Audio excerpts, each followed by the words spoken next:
Breaking news Mehsana કોર્ટમાં email દ્વારા bomb મૂકવાની ધમકી મળી। મહેસાણા ડિસ્ટ્રિક્ટ અને સેશન કોર્ટના ઓફિશિયલ આઈડી પર ઈમેલ દ્વારા બોમ્બ મૂકવાની ધમકી મળી।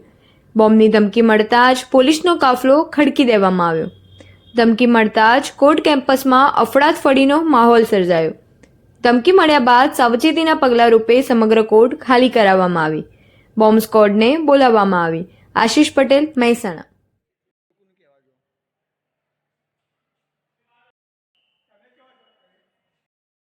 અને ધમકી શું મળી છે કોર્ટને? હું રાજેન્દ્ર બારોટ, પ્રમુખ મહેસાણા ડિસ્ટ્રિક્ટ બાર એસોસિએશન।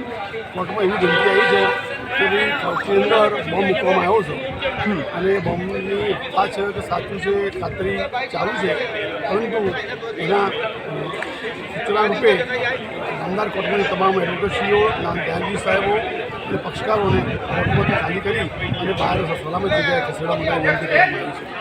જેથી પક્ષકારો વિનંતી કરવામાં આવે છે કે નામદાર કોર્ટમાં જ્યારે આ બોમ્બની આવી વાત છે ત્યારે કોઈ કોર્ટ પરિસરમાં આવવું નહીં। સાહેબ, કેટલા વાગે મેલની ધમકી મળી છે? મેલની ધમકી લગભગ 1 વાગ્યા આસપાસ મળી છે।